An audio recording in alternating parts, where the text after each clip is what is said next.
12th chemistry unit 6 இருக்கக்கூடிய ஃபார்முலாஸை பார்க்கலாம். இந்த ஃபார்முலாஸுங்கிறது ரொம்ப முக்கியம். கண்டிப்பாக எல்லோரும் பைஹார்ட் பண்ணிவிடுங்க. இப்போ டென்சிட்டி ஃபஸ்ட் என்னது? டென்சிட்டியோட formula rho is equal to small n capital M divisible by a cube NA. என்னது? Avogadro number. இப்போ அவகேட்ரோ நம்பரோட வேல்யூ, அதாவது அவகேட்ரோ நம்பர்னால் என்னென்ன பல பேருக்கு தெரியாது, அதை சொல்லிடுறேன். என்னது? Avogadro number. அவகேட்ரோ நம்பரோட வேல்யூ என்னது? 6.023 × 10⁻23. இதை பைஹார்ட் பண்ணிடுங்க. Avogadro number 6.023 × 10⁻23. அப்புறம் முக்கியமானது √3. இந்த √3யோட வேல்யூ நம்மளுக்கு தெரியாது, 1.732. அப்புறம் √2 வேல்யூ 1.414. இது 3 வேல்யூ மட்டும் மகப் பண்ணிக்கோங்க. அவகேட்ரோ நம்பர் என்னது? 6.023 × 10⁻23. அடுத்து என்னது? √3 என்னது? 1.732. √2ஓட என்னது? 1.414. அவ்வளோதான். இப்போ அடுத்தது பார்க்கலாமா? இது இது எந்த பேஜ் நம்பர் இருக்குன்னா 185ல் இருக்குது. அடுத்தது number of atoms of SC அப்படின்னு கேட்டாங்கன்னா ஒன்று தான். அதோட வேல்யூ என்னது? 1. Number of atoms in BCC 2. Number of atoms of FCC 4.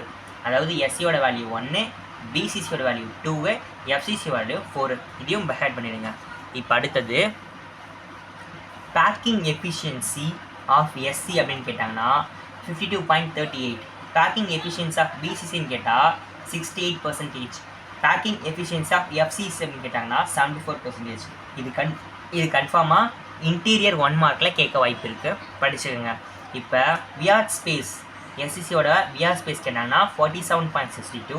Wyatt ஸ்பேஸோட பிசிசி கேட்டாங்கன்னா 32%. வியாட் ஸ்பேஸோட எஃப்சிசி 26%. இதை பைஹார்ட் பண்ணிடுங்க.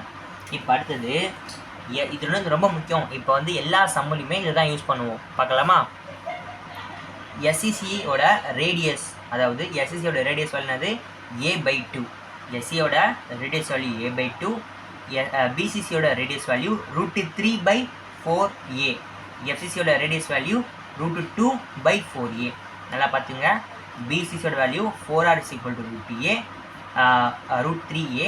4r எஃப்சிசியோட வேல்யூ 4r = √2a. அதான் இங்கே எடுத்து எழுதியிருக்கேன். ஆர் மட்டும் இங்கே வச்சுட்டு 4 கீழே இறக்கிருக்கேன். ஆர் மட்டும் இங்கே வச்சுட்டு 4 கீழே இறக்கிருக்கேன். புரிஞ்சா இல்லையா? பாருங்கள், ஃபஸ்ட்லேயும் சொல்லித்தரேன். இது ரொம்ப முக்கியமான விஷயம். இது நிறைய பேருக்கு தெரியல. ஃபார்முலா யூஸ் பண்ணுற ஃபார்முலா ப்ராப்ளம் சால்விங் ரொம்ப முக்கியமானது. இது தப்பாக போட்டால் அந்த டோட்டல் சம்மே தப்பாயிடும்.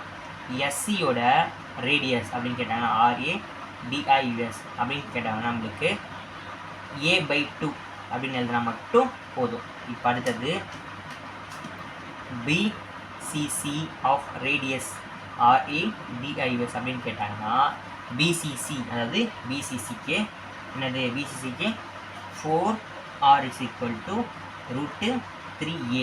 புரிஞ்சா இல்லையா? பிசிசிக்கு 4r = √3a. இதை பைஹார்ட் பண்ணிடுங்க.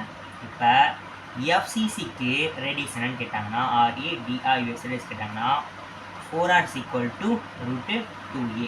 என்னது? √2a. அதுக்கு அதாவது பிசிசிக்கு √3 போடுவோம், எஃப்சிசிக்கு √2ன்னு போடுவோம். இதையும் பைஹார்ட் பண்ணிடுங்க. இந்த ஃபார்மோட பிடிஎஃப் டிஸ்கிரிப்ஷனில் அட்டாச் பண்ணியிருக்கேன், பார்த்துக்கோங்க. பிடிச்சிருந்தா லைக் பண்ணுங்கள், ஷேர் பண்ணுங்கள், கமெண்ட் பண்ணுங்கள். தேங்க்யூ. அடுத்து என்ன வீடியோ போடலான்னு கமெண்ட் செக்ஷனில் சொல்லிடுங்க. தேங்க்யூ.